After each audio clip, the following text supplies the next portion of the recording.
Assalamualaikum warahmatullahi wabarakatuh. Pagi Anda semua, hari ini kita akan mempelajari pendidikan agama Islam, yaitu materinya hidup berpoya-poya.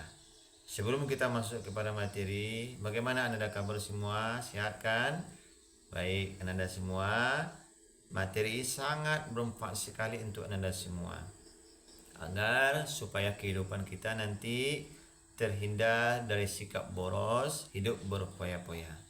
Nah, sebelum Bapak jelaskan apa itu hidup berpoya-poya, alangkah bagusnya Bapak akan jelaskan bagaimana dan apa tujuan kita mempelajari materi ini.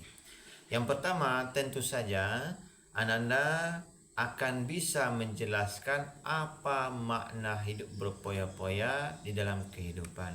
Kemudian, Anda juga bisa melihat bagaimana agama atau dalil Al-Quran dan hadis yang menjelaskan larangan hidup berpoya-poya dalam kehidupan.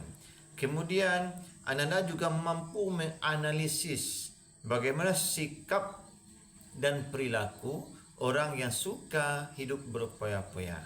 Kemudian Anda terbiasa menghindari sikap hidup berpoya-poya dan mampu menghindari dan membuat konten ataupun bentuk yang mengandung konten tentang sikap hidup berpoya-poya. Baik Anda sekalian, kita akan menjelaskan apa itu sikap hidup berpoya-poya. Nah, Anda sekalian, sikap hidup berpoya-poya itu sama dengan menghambur-hamburkan uang secara berlebihan, baik berupa uang maupun berupa benda, dengan tujuan hanya untuk bersenang-senang dan tidak atau boleh dikatakan sedikit sekali manfaatnya. Nah, kenapa ini dilarang? Karena Allah Subhanahu wa taala telah menjelaskan di dalam Al-Quran surat Al-Isra, surat yang ke-7 ayat yang ke-27.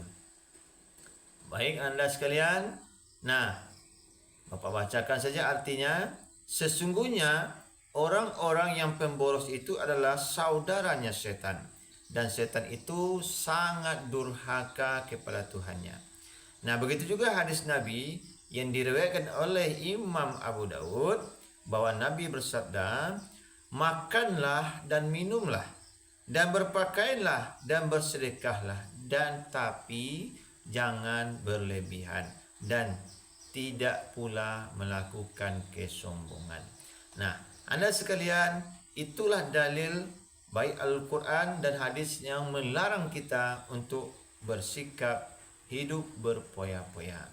Nah, bagaimana cara menghindari sikap hidup berpoya-poya ini? Yang pertama, selalu bersyukur atas nikmat Allah. Yang kedua, selektif memilih teman.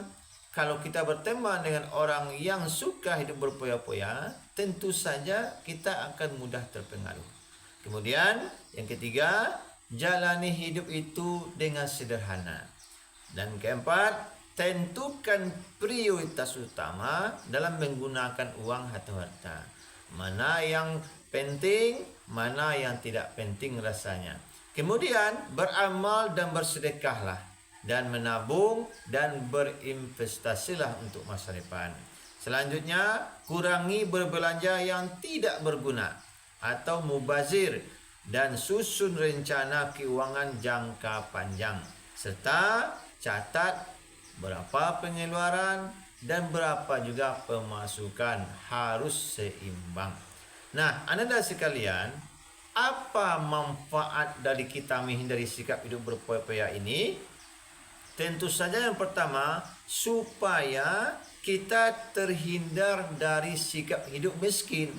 Tentu saja kalau kita hidup berpoya-poya, semua harta kita akan cepat habis dan kita akan menjadi orang yang miskin. Yang kedua, terbiasa memiliki kebutuhan dan menjauhkan keinginan. Jadi, kita belanja, kita memiliki kebutuhan itu yang mana yang kita butuhkan. Jangan ikuti keinginan, karena keinginan semua ingin kita. Ingin mobil, ingin rumah, ingin pesawat terbang. Nah, tetapi apakah itu kita butuhkan untuk sekarang ini? Tentu saja kita harus memilih dan memilah mana yang lebih kita butuhkan. Itu manfaat yang ketiga. Yang keempat, kita terbiasa menerapkan skala prioritas dalam hidup. Nah, mana yang baik, mana yang tidak baik.